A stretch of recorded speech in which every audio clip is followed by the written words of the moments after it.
அனைவருக்கும் வணக்கம். நான் மாளவிகா அவினாஷ். இதை பத்தி தான் பேச போறேன். அது ஏதோ கருப்பர்கள் கூட்டமாமே. என்னங்க அது கருப்பர் கூட்டம் அப்படின்னா? இவங்க கருப்பர்னா அப்ப நாங்களாம் என்ன வெள்ளக்காரங்களா? குழந்தைலாம் கருப்புனா அப்ப அண்ணி கருப்பு இல்லையா? தம்பி எல்லாம் கருப்புனா அப்ப அக்கா கருப்பு இல்லையா? அதே போல செப்பரேட்டா ஒரு கருப்பர் கூட்டம் என்ன? அமெரிக்காவை பார்த்து சூடு போட்டுக்கிறாங்களா? பிளாக் லைவ்ஸ் மேட்டர் அப்படின்னு அவங்க ஏதோ போராட்டம் பண்றாங்க. அவங்க சமுதாயத்துக்கு சரி, அதை பார்த்து நாம சூடு போட்டுக்கிறோமா கருப்பர் கூட்டம்னு? கருப்பர் கூட்டம் என்ன பண்ணுது? இந்து கடவுள் எல்லாம் திட்டுறாங்க இல்லையா? நாங்க கருப்சாமி கருப்பர் அப்படின்னு ஒருத்தர் வணங்குறோம். அது தெரியுமா உங்களுக்கு? இந்துக்கள்லாம் சிவனுடைய அவதாரமா நினைக்கிறோம் அவரை. அவர் பையனே திட்ட ஆரம்பிச்சிட்டீங்க. சிவனும் கருப்பு தான். அப்ப அவர் பையன் அந்த வெள்ளைக்காரனா? ஏன் திட்டுறீங்க கருப்பர்கள்லாம்? ராமரை கண்டா பிடிக்காது உங்களுக்கு? அவரும் பிளாக் கலர் தாங்க, கருப்பர் தான் அவரும். இன்னொருத்தர் யாரு? கிருஷ்ணா நாங்க வணங்குறது. அவர் மட்டும் என்ன, பேர்லயே கருப்பு இருக்கு. கிருஷ்ணா மீன்ஸ் பிளாக் இன் சான்ஸ்கிரிட். அது மாதிரி காளி பேரே கருப்பு தான், பேரே கருப்பி தான். அதுக்கப்புறம் மீனாட்சி அம்மன் அவங்களும் கருப்பு தான். ஏதாவது ஒரு இந்து கடவுள் காட்டுங்களேன், ஏதாவது ஒரு சிலை காட்டுங்களேன் வெள்ளையா ஏதாவது பண்ணி வச்சுக்குவாங்க. எல்லாருமே கருப்பர் தாங்க. 1000 வருஷத்துக்கு முன்னாடி ஒருத்தன் வந்தான். ஒரு கும்பல் வந்துச்சு, கழுத்துல கத்தி வச்சாங்க, இருக்கிற கோயிலெல்லாம் உடச்சு போட்டாங்க, மதம் மாறியா கொலை பண்ணுறமான்னு கேட்டாங்க, இருக்கிற சொத்தெல்லாம் தூக்கிட்டு ஓடி போனாங்க. அவங்க பத்தி உங்களுக்கு எந்த கோபமும் இல்லைல்ல? 500 வருஷத்துக்கு முன்னாடி ஒரு குரூப் வந்துச்சு, அவங்க நயமா பேசியே மதமாற்றம் செஞ்சுட்டு வந்தாங்க. அவங்க தான் ஆக்சுவல் வெள்ளக்காரங்க. அந்த வெள்ளக்காரங்களை நீங்க திட்ட மாட்டீங்கல்ல? உங்க கூடவே 10,000 வருஷமா இருக்கோங்க. எங்களை திட்டுங்க, இந்துக்களை திட்டுங்க.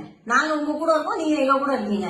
ஆனா உங்களுடைய பகுத்தறிவு, முற்போக்கு சிந்தனை, உங்களுடைய செக்யுலரிசம், நாத்திகவாதம் இதெல்லாம் ஒரு இந்து கடவுள்களுக்கு மட்டும்தான். பாம்பு போடுறவங்களுக்கு கிடையாது. ஏதாவது ஜிஹாத் பத்தி ஒரு வீடியோ பண்ணிருக்கீங்களா? நீங்க பண்ணி நான் பார்த்தது இல்லையே. மதத்தை காட்டி பாம்பு போடுறாங்க, அவனை பத்தி ஏதாவது வீடியோ பண்ணிருக்கீங்களா? இல்லையே.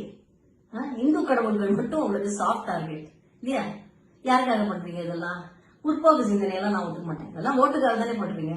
ஒரு பொலிட்டிக்கல் அஜெண்டா அது. அடுத்த வருஷம் ஆட்சிக்கு வரணும், அதுக்காக இதெல்லாம் பண்றீங்க இல்லையா? 70 வருஷமா அதே தான் பண்ணிட்டு வரீங்க. ஆனா ஒண்ணு சொல்லுங்க, 70 வருஷமா மாத்தி மாத்தி உங்க பார்ட்டியும் ஆண்டுட்டு தானே இருந்தது. ஏன் ஜாதியெல்லாம் அவங்க ஒழிக்கல? ஒழிச்சிருக்க வேண்டியதானே?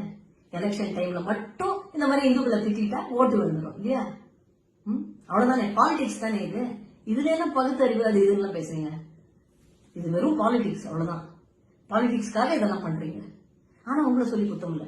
ஓட்டு போடுறாங்களே ஒவ்வொரு தடவையும், அவங்க கடவுளையே திட்டினாலும் தமிழ் கடவுளையே திட்டிட்டீங்க இல்லையா? தமிழர்களுடைய ஓட்டு வேணும், ஆனா தமிழ் கடவுளை திட்டுவீங்க நீங்க. அது எப்படி? அது இந்த கம்பரை பிடிக்கும், ஆனா அவர் எந்த ராமரை பத்தி அவர் புகழ்ந்து எழுதினாரோ அந்த ராமரை உங்களுக்கு பிடிக்காது இல்லையா? அது எப்படி? அது கன்வீனியன்ஸ். உங்களை சொல்லி கொடுத்தாங்க. ஓட்டு போடுறாங்களே அவங்களதான் சொல்லணும். இது எதையுமே கண்டுக்காம, இது எதையுமே இதை எதிர்த்து நம்ம பேசணும் அப்படின்னு கூட நினைக்காம ஓட்டு போட்டுட்டே வராங்க, அவங்களதான் சொல்லணும். இனிமேலாவது அவங்களுக்கு ஒரு விழிப்புணர்ச்சி வரட்டும் அப்படின்னு நான் அந்த முருகன்ல வேண்டேன். இனிமேலாவது தமிழ்நாட்டில் இருக்கக்கூடிய இந்துக்கள்லாம் கொஞ்சம் விழிப்புணர்ச்சியோட கொஞ்சம் முழிச்சுக்கிட்டு என்ன நடக்குது, எத்தனை வருஷமா நம்மளை வந்து இவ்வளவு கேவலப்படுத்தி பேசுறாங்க அவங்களுடைய பாலிடிக்ஸ்க்காக, அதை இனிமேலாவது நாம எதிர்ப்போம் அப்படிங்கிற ஒரு விழிப்புணர்ச்சி தமிழர்களுக்கு வரணும். அது அதுக்கு முருகன் தான் வழிகாட்டணும். வெற்றிவேல் வீரர்.